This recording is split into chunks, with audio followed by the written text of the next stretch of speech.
जय श्री कृष्ण। सनातन जीवन धारा बौद्धिक विचार मंच आप सभी आत्मीजनों का हृदय से आभार व्यक्त करता है। कई हमारी परम मित्र बंधुओं ने इस मिशन को हृदय से स्वागत किया है। मेरा आप सभी से आत्मनिवेदन है, इस मंच के द्वारा भारतीय शास्त्रों से संबंधित जो भी विचार आप तक जा रहे हैं, जैसा कि वे देश काल परिस्थिति के बीच प्रासंगिक हैं, उनकी उपयोगिता है, जीवन में उनकी उपादेयता है और ऐसे विचारों का सर्वत्र प्रचार हो, प्रसार हो, लोगों में भारतीयता, वेदांत, आध्यात्मिकता, पुरातन सांस्कृतिक विरासत के मूल में जो सनातन वैल्यूज हैं, जो मूल्य हैं, आज जन जन तक उसे पहुंचाना है। प्यारे बंधुओं, material achievements may be glee of momentary. Here no permanency in our physical pleasures, happiness. So, प्यारी बंधुओं, ऐसे चरण में जब पूरे विश्व मानो समाज में कली हुई चलन का, आसुरी विकृतियों का, संस्कारों का स्वच्छंद नर्तन हो, ये ऐसे गंभीर विषय हैं। आज ये इतने जटिल, गंभीर, चुनौतीपूर्ण विषय हैं जिसमें पूरी मानवता उलझी हुई दिख रही। अभी आपने एक ऐसी महामारी का जश्न देखा। अरे जिस विकृति से, जिस आसुरी वृत्ति से ये दौर गुजर रहा है, आने वाले कल में न जाने कितने ऐसी महामारी होंगी। प्यारे सज्जनों, इस विकृति से, ऐसे आसुरी शक्तियों से कैसे आप अपने को सुरक्षित करें, जनमानस को बचाएं, इसकी मेडिसिन, इसका सॉल्यूशन, इसका उपचार यदि है तो सनातन जीवन धारा की जो वैदिकता है, जो इसकी अपनी आध्यात्मिकता है, जो इसकी सांस्कृतिक धरोहर के मूल्य में छिपी एक आत्मीयता है, वही ऐसे कठिन दौर में हम सभी के लिए संरक्षक व सुरक्षा दोनों के रूपों में फलित होने वाली। लेकिन ये कार्य तब संभव है जब आप सनातन जीवन धारा की ओर उन्मुख हो। चले चरैवेत। प्यारे बंधुओं, आइए इस मंच से संस्कृति, अनुकृति, विकृति, जैसा कि आज के दौर में इन तीनों शब्दों की व्याख्या महती आवश्यकता है। जानते हैं, शाह प्रथमा संस्कृति विश्वारा।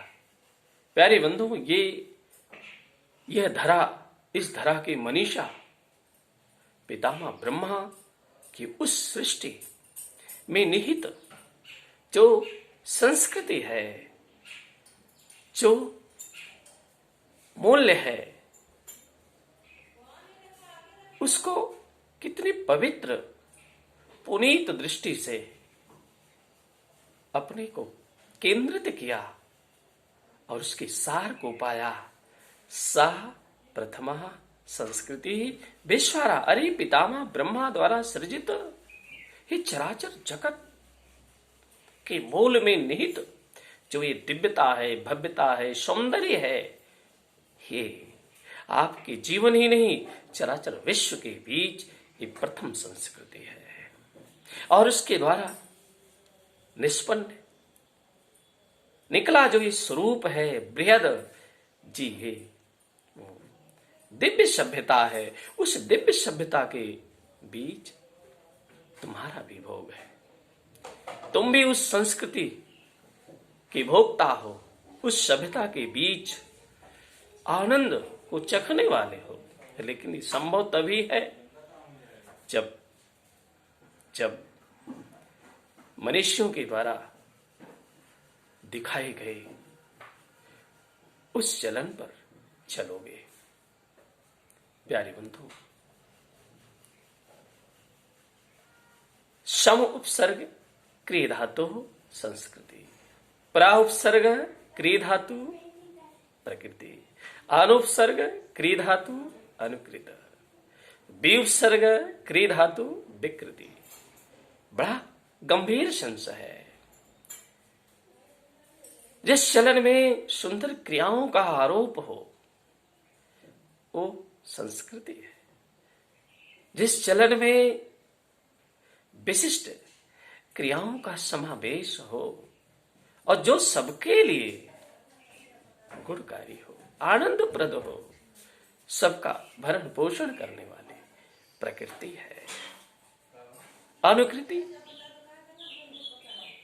किसी अच्छी चीज का अनुकरण करना अनुकृति है, बुरी चीज का अनुकरण करना विकृति है। विउपसर्ग क्रिया धातु विकृति, जिसमें निम्न से निम्न, अधम से अधम क्रियाओं का आचरण। संप्रति वर्तमान में तमोगुण की प्रधानता होने से सकल विश्व मानव परिवेश में आज विकृत आसुरी प्रकृति संस्कारों की प्रबलता होने से विचारी संस्कृति और अनुकृति दोनों दबी हुई है। जीवन के मूल में संस्कृति और अनुकृति दोनों का उत्थान कैसे हो, दोनों का समुन्नयन कैसे हो। प्यारे बंधुओं, इसके लिए भारतीय मनीषा के उन विचारों जो कि उनके द्वारा सृजित शास्त्रों में निहित है, उसको झांकना पड़ेगा, उसको देखना पड़ेगा और जीवन में अनुकृति लाना पड़ेगा। और जिस दिन भारतीय मनीषा के वो विचार जो वेद वाणी के बीच से आपके कल्याण के लिए व्याख्यायित किए गए हैं, सृजित किए गए हैं, जब तक उसका अनुकरण नहीं करोगे तब तक तुम्हारे जीवन में संस्कृति का रोपण नहीं होगा। प्यारी बंधुओं, इतना ही नहीं, इसके अनुपालन के लिए, इसके क्रियान्वयन के लिए इस धराधाम के कण कण में व्याप्त जो एक दिव्य संवेदना है, जो भगवत्ता है, जो आत्मीयता है, उसको जब तक अनुकृति में लाओगे नहीं तब तक ये भारत और भारत की मनीषा, उनके द्वारा सृजित शास्त्र, वेद, उपनिषद, ऐ मानो आपके समझ से परे का विषय है। मेरे कहने का तात्पर्य यह है, हमारे जीवन में संस्कृति कैसे आई, इसके लिए हम सभी को संस्कारों पर बल देना पड़ेगा। संस्कार वो क्रिया है जिसके चलन से, जिसके अनुपालन से संस्कृति जन्मती है। बिना संस्कार के संस्कृति नहीं, और बिना संस्कृति के सभ्यता नहीं। इस मानवीय सभ्यता को उन्नयन पर ले जाना है, स्वस्थ, प्रबुद्ध, जागृत समाज की रचना करना है। तो प्यारे बंधुओं, संस्कृति और अनुकृति सुंदर क्रियाओं को किए जाने का जो एक माध्यम है, जो उपक्रम है, उसको जीवन में लाना पड़ेगा। जैसे इतनी सुंदर संस्कृति थी, छोटों का बड़े के प्रति, बड़ों का छोटे के प्रति, माँ का बेटे के प्रति, बेटे का माँ के प्रति, पिता का बेटे के प्रति, बेटे का पिता के प्रति, भाई का बहन के प्रति, बहन का भाई के प्रति, अरे पड़ोसी के प्रति, समाज के प्रति, नगर के प्रति, राज्य के प्रति। ये सारे संस्कार उच्छिन्न हो गए। आदर सत्कार करने की वो पवित्र क्रियाएं विलोपन हो गई।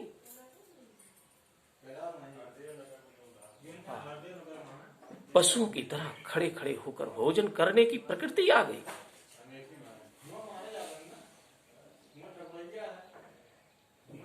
ऐ पतित मानो, झाको वैदिक परंपरा को। सहनावत सहनो भुनक्तु सह वीर्यं करवावहि तेजस्विनावधीतमस्तु मा विद्विषावहि। शिष्य जो है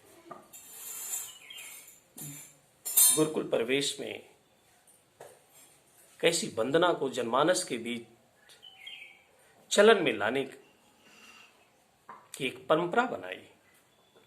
सहनावत, साथ साथ हम सबकी हे प्रभु रक्षा हो। सह भुनक, साथ साथ हम लोगों का भरण पोषण हो। सह वीर्यम करवावई, हमारा पराक्रम बढ़े, बना रहे। तेजस्विनावधीतमस्तु, हमारे द्वारा जो पढ़ा गया ये शास्त्र है, तेजस को प्राप्त हो, वर्चस्व को प्राप्त हो। मां विद्विषावहि, किसी में द्वेष न हो, घृणा न हो। प्यारे बंधुओं, स्वस्थ, प्रबुद्ध, जागृत विश्व मानव समाज की यदि संकल्पना करते हो तो ऐ मानो, वेदों की ओर लौटो, वैदिकता को अपनाओ, आध्यात्मिक बनो, बी स्पिरिचुअल, डोंट लुक मैटरलिज्म। सो आइए, सर्वे भवन्तु सुखिनः, सर्वे सन्तु निरामयाः, सर्वे भद्राणि पश्यन्तु मा कश्चित् दुर्भाग् भवेत्। इस वैदिक स्वरघोष के साथ सभी जयी हों, सभी प्रबुद्ध हों, सभी निरोग हों, सभी में एकात्मकता का विकास हो, सब समुन्नयन को प्राप्त हो। इन्हीं शब्दों के साथ चरे वेद, चरे वेद, चरे वेद। धन्यवाद। हरिओम। भारत माता की जय। धर्म की जय हो, अधर्म का नाश हो, प्राणियों में सद्भावना हो, विश्व का कल्याण हो। भारत माता की जय।